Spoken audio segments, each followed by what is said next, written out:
好融化。虽然你有生肖的真傻，虽然你的心思变化无常，只有我只得住你无天无法懂你无厘头的话。窗前明月光，依偎你肩膀，举头望明月，低头把你想。月光光，心慌慌，真是花好月圆的好时光。天上的一对，地上的一双，牛郎织女不相忘。天堂再美，美不过你心房。银河也宽不过你胸膛。把你紧紧绑进我的未来，说什么都不肯放。你是我的好时光。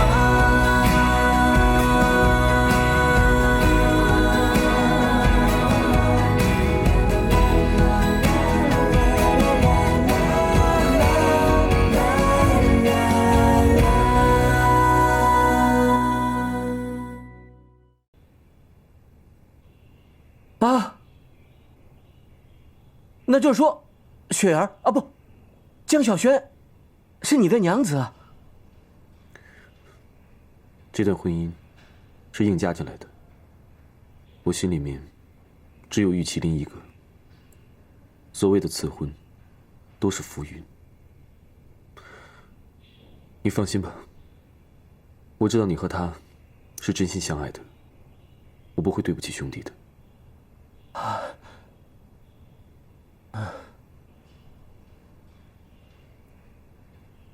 你怎么了？原来雪儿是葛老的千金呢，我娘要知道了，肯定要说我高攀不上的。你怎么到现在还在说这个？现在保住他们两个人的性命才是第一位的。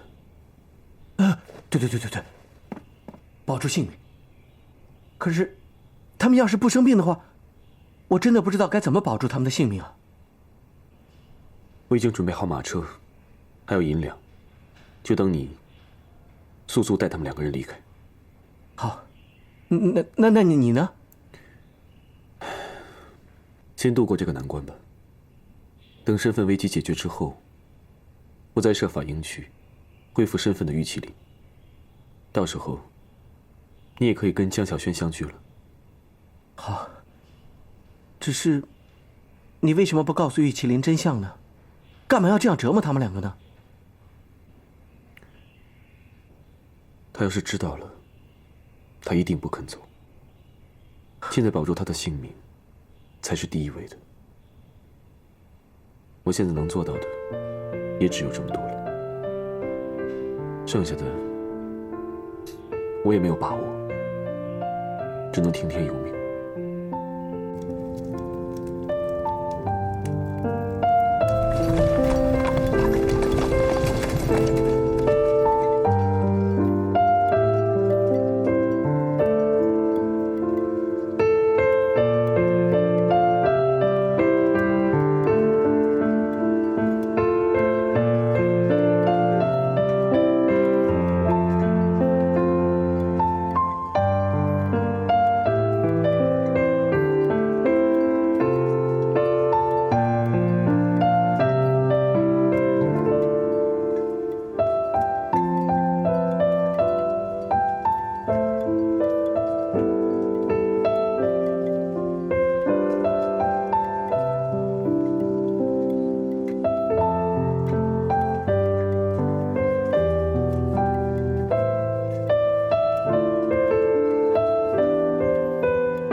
这个休妻条陈，是你呈给太后的。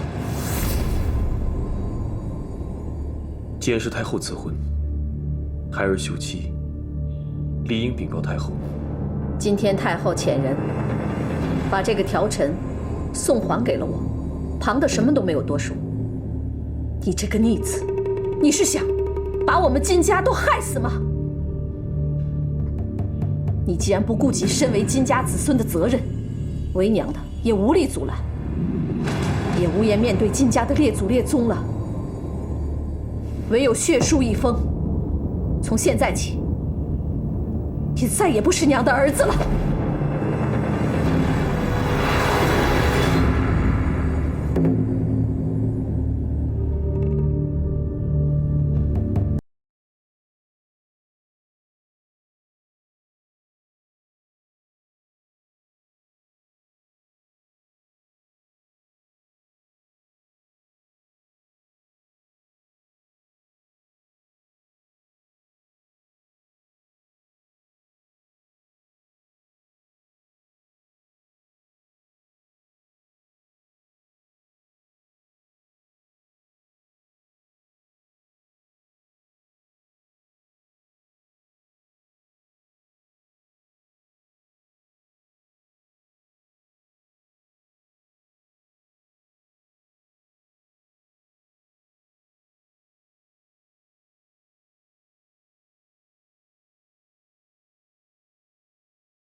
并不错啊，是要出门吗？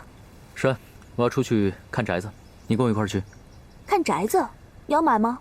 我为什么不能买？元宝闹着休妻，姑妈已经放了狠话，金家所有的世袭爵位、金家的军器制造所、金家的所有财产一分一毛，她都不会留给居元宝。表哥要休妻的事情闹得真大，看来是真的。是真的又如何？休妻又如何？难不成你还想嫁给金元宝做妾？谢谢老天爷，老天爷终于发现我对表哥的一片痴心了。刘倩倩，我刚才跟你说的话，你是不是没有听进去啊？姑妈对金元宝失望至极，偌大的金家需要有人来做主，军器制造所必须有可信的人来接手，而除了金元宝，谁跟姑妈最近？是我柳文昭。我告诉你，用不了多久，金府的一切都会是我的，而金元宝他就是个穷光蛋，你干嘛喜欢他？我终于明白了，你为什么要炸死元宝哥哥。你觊觎金家的财产和军器制造所，你想取代元宝哥哥。你在胡说什么？你知不知道说这话会害死我？你知道吗？我没有胡说，我亲耳听到你对阿贵说的。你有没有告诉别人？幸好元宝哥哥命大，逃过一劫。这件事我不会说出去的。可是我警告你，如果你敢再害元宝哥哥，我就去告诉姑妈。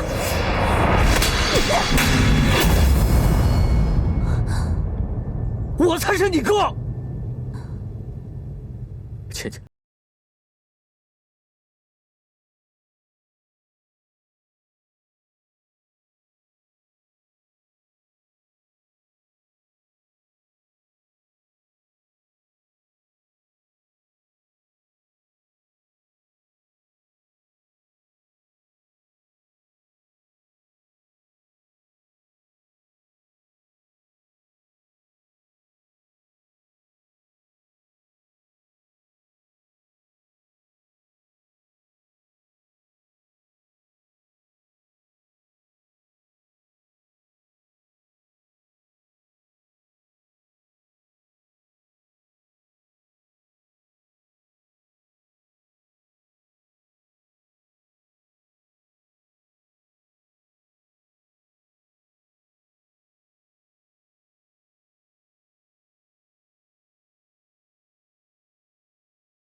除非你想看着哥哥死。不，你是我唯一的亲哥哥，我怎么会忍心看着你去死？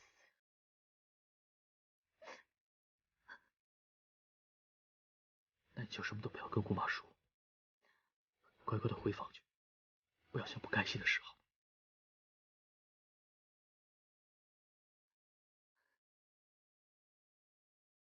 小姐，大人，那个大宅子的主人已经约好了。好，这就去。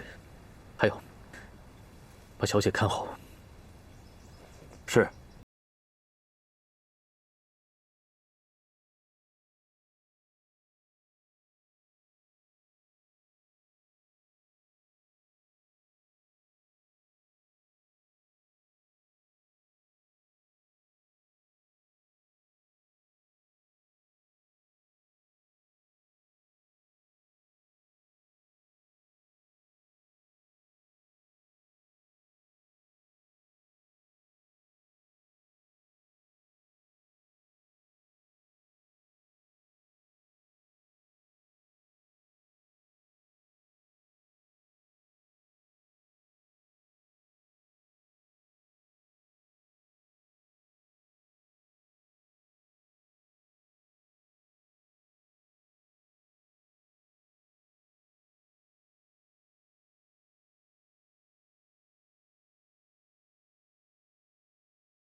一起走的还有顾郎中和雪儿姑娘。金元宝站在门口，什么话也没说。看来这次他是铁了心了。应该是。金元宝真心休妻，那无异于自掘坟墓。哼，亲手葬送了金江烈阴。恭喜大人的计划成功。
我憋不住了，我要说出来，再不说出来，我要憋死了！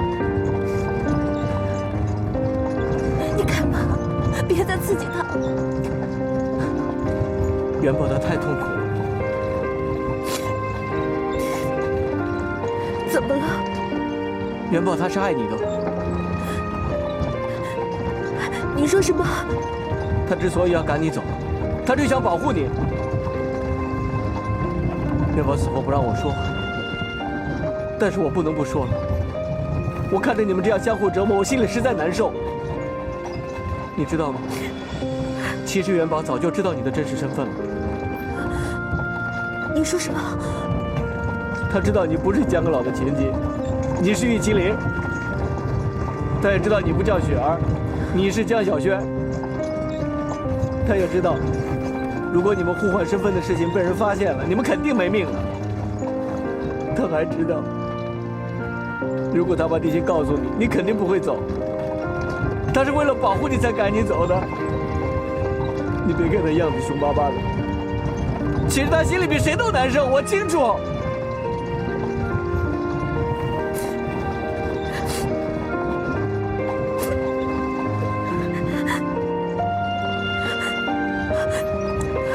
停车！停车！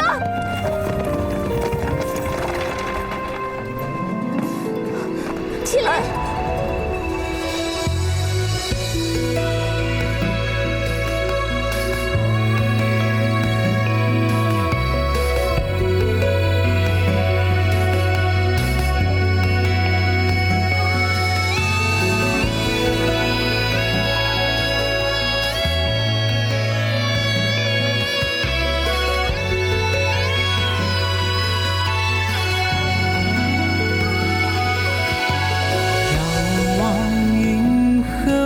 心点点多朦胧，只为看见你笑脸，为你守候时光匆匆的转变，不变的只剩思念，失去过才珍惜所有。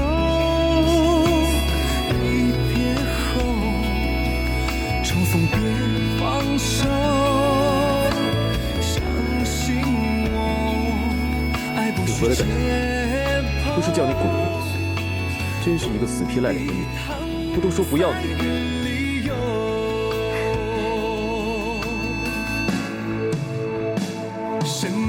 死赖这儿干什么？我叫你滚啊！叫你滚，听不懂啊？滚！我叫你滚！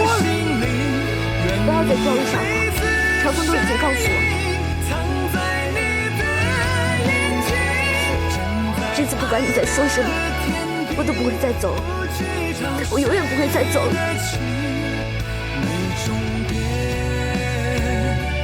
没尽头，跨越浩瀚星空，只为与你相逢，全宇宙都是种，心只为你跳动，只要有你陪伴。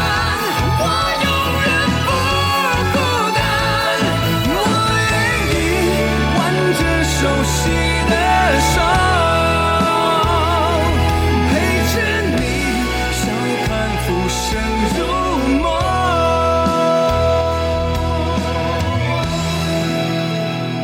中接近在无言中。夫人，少夫人回来了。听说和少爷和好了，啊？这上午还说要休妻，这下午就和好了？这奴婢也不知道。我看见他们两个往这边来了，估计是来跟您请罪的。真是一对冤家。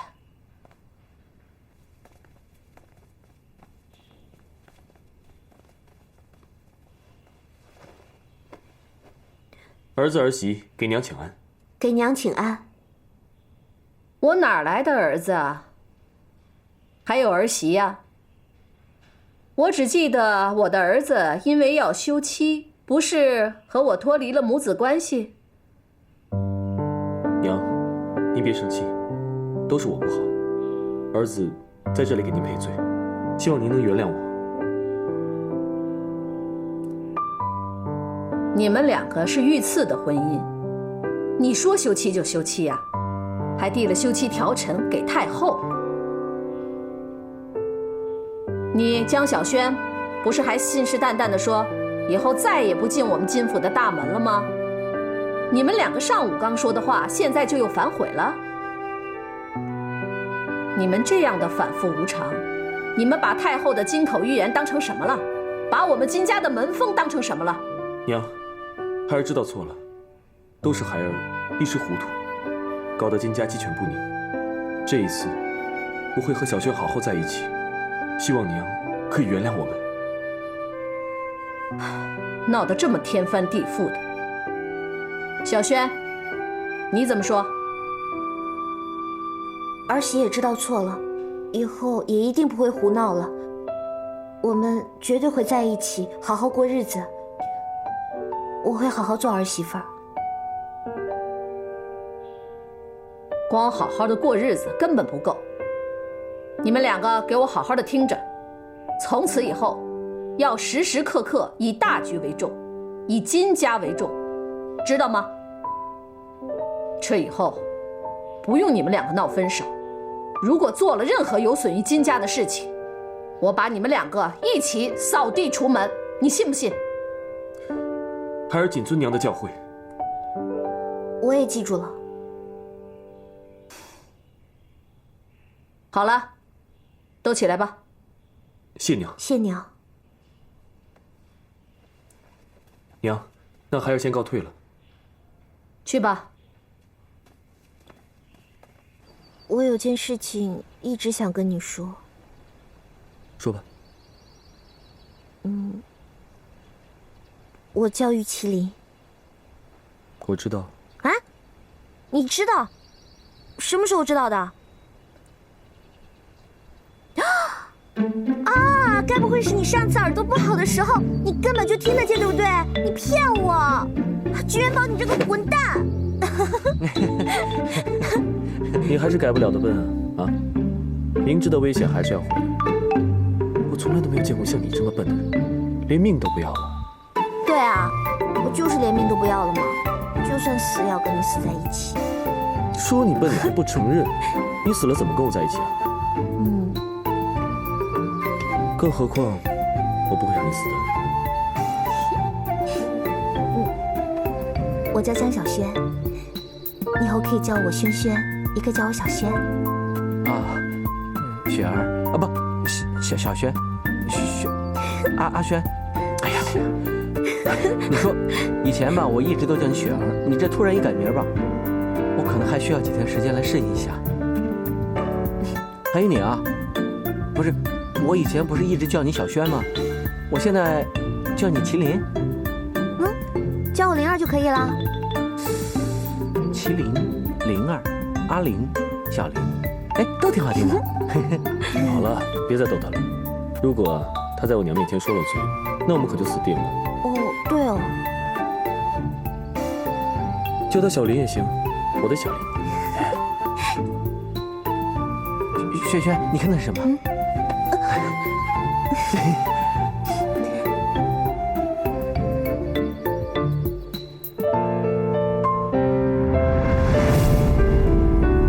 小轩，麒麟，小轩，记住了，记住了。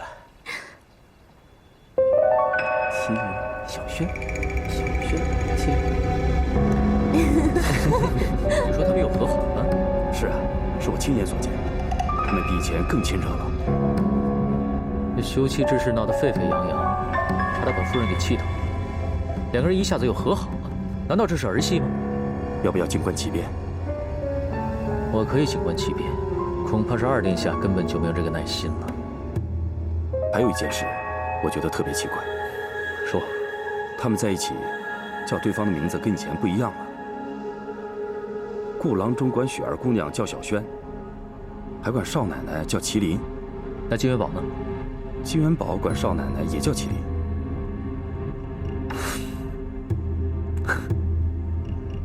原来如此，好一招休妻的把戏！原来金元宝你一直在跟我演戏，差点把我给骗了。看来我低估你了。你的意思是，少夫人的身份有问题？当然，她根本就不是阁老千金江小轩。竟然有这样的事！看样子，大人早就知道这个秘密了，那为什么一直没有揭穿呢？太后御赐金玉良缘，这女子竟然假冒身份，再嫁到金府，这可是欺君之罪。大人一直想击破金江联姻，这一次就是最好的机会。我不揭穿呢，是因为还不到打这张牌的时候。我一直以为这么大的一个秘密只有我一个人知道，现在看来，他们4个人早就知根知底，彼此共同掩护，一起来骗我。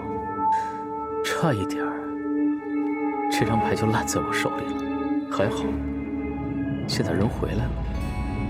金元宝休妻，原来是为了那个女人。那个女人还不知死活的又回来了。我曾经给过她很多次机会，但她心里只有金元宝一个人。为了金元宝，她宁可命都不要。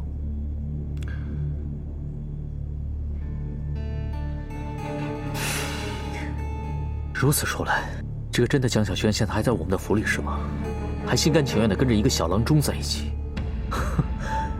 这事还真是奇怪了。大人，阿贵斗胆说一句，现在是打出这张牌的最好机会，你应该向夫人直接告发。不妥，阿贵。倘若我现在跟夫人直接告发的话，夫人一定会跟我追问，我怎么会知道这件事？而且我也会暴露在金元宝他们面前。那他们现在以真名相称，一定不会只有这一次。金元宝的玉麒麟失而复得，一定是最放松的。他人放松了，自然会有破绽。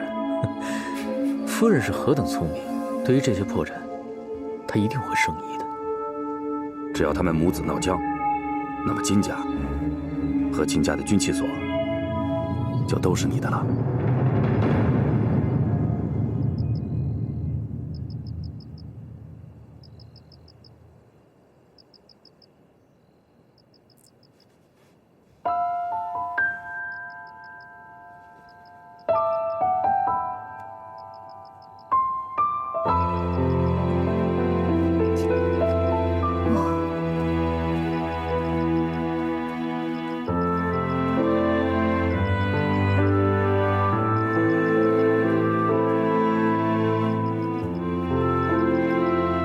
少夫人，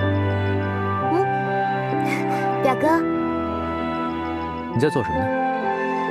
我在做荷包呢。你先下去。有这么多的下人，为什么不找下人做呢？我跟元宝都成亲这么久了，可是我从来都没有正儿八经的送给他一个礼物，所以呢，我就想做一个荷包，亲手做给他。哦，你可要替我保密哦。我想给他一个惊喜。其实少夫人，你生性自由，离开金府也可以生活得很好。我真的不明白你为什么还要回来。金府是是非之地，并不适合你。我知道啊，可是我不想跟元宝分开。那除了元宝，你从来没有考虑过其他男人是吗？其他男人再好也跟我没有关系。再说了，元宝他脾气这么臭，这么不好，当然也只有我可以忍受啦，免得他去祸害别人。这么说，你是打定主意，不会离开金府，更不会离开金元宝，是不是？当然不会了，我跟金元宝，我们俩都已经说好了，不管发生任何事情，我们都一定要永远在一起，任何人和任何事都没有办法把我们分开。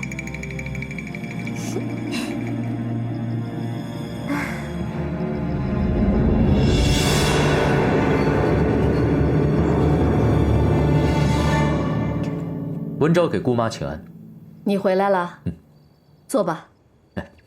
姑妈，您的气色已经好多了。是啊，萧轩回来了，元宝也不再提休妻的事情了。谢天谢地，这件事情总算是过去了。真是一对冤家。姑妈，其实文昭我正是为了这件事而来的。有些事我不知道当讲不当讲。关于小轩和元宝的？是。什么当讲不当讲的？赶紧讲啊！我无意中听到，元宝叫少夫人为玉麒麟，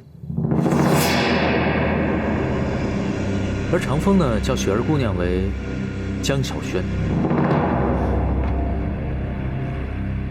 我知道此事必有蹊跷，但是不敢妄下定论，所以特地来向姑妈请教一下。什么？你没听错吧？我听得千真万确，如果不确定的话，文昭不会来跟姑妈随便说这些话。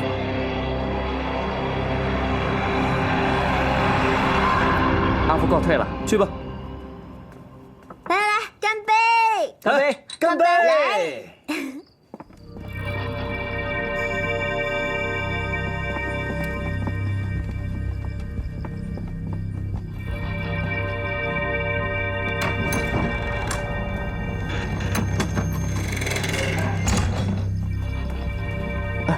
给夫人请安，我现在去通报少爷和少夫人。不用了，你下去吧。阿福告退。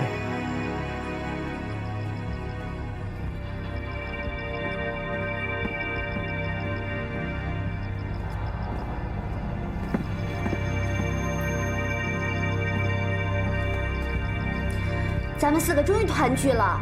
我叫了20年的玉麒麟，现在一下子让我叫江小轩，哎呦，真是愁死我了。不过现在好了，我们终于可以以真名称呼了，对不对？来，再来庆祝一下！来，干杯！玉麒麟，江小轩。我想，玉麒麟，这以后啊，我们还是不要用真名互相称呼了。金府里面人多眼杂，我怕到时候要是露馅了，我们就惹来杀身之祸了。说的没错，以后啊，就算只有我们4个人在场，也不要用你们的真名来称呼，以免到时候说习惯了，在外人面前说漏嘴，那可就完蛋了。玉麒麟，江小轩，不是，还是不太习惯。你这个呆子，你万一说漏嘴的话，到时候可是要人命的啊！哎喂，你看你把人家长夫给吓的。我看你还是算了吧，以后啊，你就用原来的称呼吧，知道吗？以免露馅儿。是啊，你说我知道你们的真名以后，我反而不知道该怎么叫你们了。我想，你还是不要叫我们的真名字了。要是夫人突然来访，发现你这个样子，我们还不大难临头啊？这倒不会。如果呢，我娘突然来访的话，下人啊一定会提前来通知，这点你放心。这倒是。好了。不说那些不开心的事了，以后啊，大家都小心点，知道吗？来，碰一下，干杯！干杯！岂有此理！夫人，您先消消气，别气坏了身子。怪不得他前一阵子性格这么古怪，原来是为了隐瞒这个野女人的身份。这2个女人联合起来骗我，我养了20年的儿子，跟着他们一起骗我。是啊。真是没想到，你说怎么会有这种事呢，姑妈？我真是养了个逆子。20年来，我的心全用在了他的身上，把什么都给了他。可是有什么用？这样的逆子，我养来干什么？他竟然为了这个野女人，把这个野女人的安危置于金家之上。姑妈息怒，或许少爷只是一时糊涂。这件事事关重大，事关太后、太子殿下。如果不快刀斩乱麻，就会大祸临头。文昭，你过来。姑妈，请吩咐。文昭，你去把元宝给我叫过来。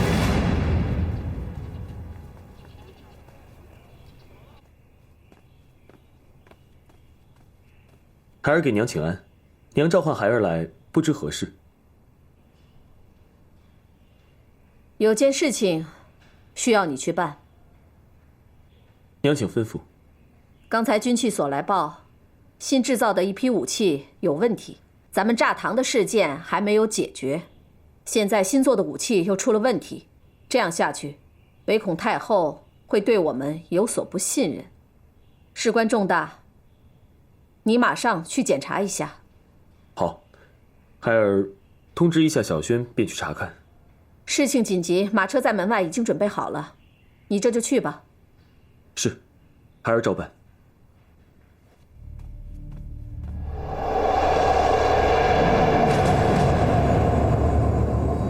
姑妈，按照我的意思去办吧。是。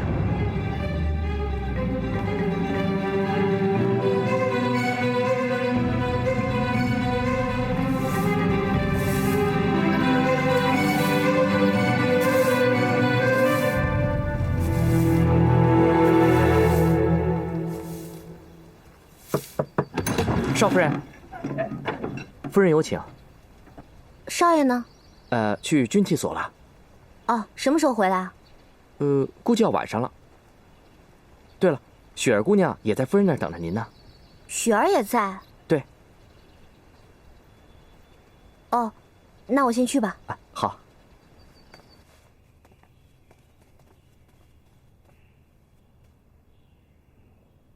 娘，找我们来什么事啊？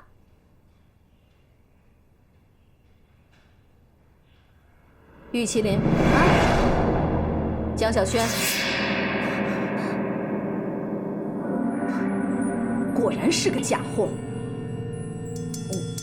娘，你说什么啊？我这话是什么意思？你心里最清楚了。我清楚什么？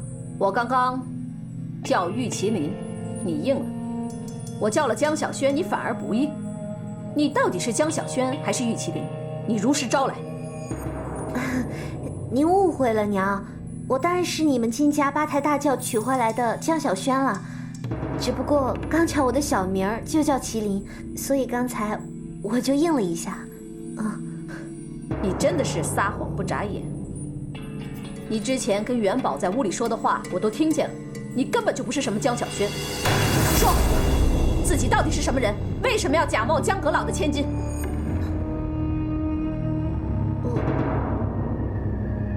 既然这件事情您已经知道了，那我就不再隐瞒了。我的确不是江小轩，我是玉麒麟。好一个刁滑女子！你撒谎还这么理直气壮。事出有因，那天我因为误闯了恒昌客栈，刚好那个时候我出也出不去，就莫名其妙的被人盖上了红盖头，然后就被推进了去拜堂成亲了。事到如今，你还在巧言狡辩。你嫁到金府已经有数月，如果是错嫁，你早就可以说明。但我分明看见你以少夫人自居，屡屡编造谎言，隐瞒身份。夫人，整件事情都是因为小轩逃婚而起，才让麒麟阴差阳错嫁进了金府。既然已经成亲，就没有退路了。麒麟他胆小，所以他不敢讲明真相，要怪就怪我吧，确实因我而起，赶快放了麒麟吧。你犯的错，自然会受到惩罚。现在先说玉麒麟。玉麒麟，你这个山野村妇，假冒身份进入金府，分明就是觊觎金府的家产地位，想从此享受荣华富贵。哼，你真的是痴心妄想。你胡说，谁稀罕你的荣华富贵财产地位？我喜欢的就是金元宝这个人。你还敢说？你不知羞耻！你勾走了我儿子的魂儿，把他迷得神魂颠倒，把好端端的金府搞得乌烟瘴气。你想把元宝、把我们金府都害死了，你才肯罢休吗？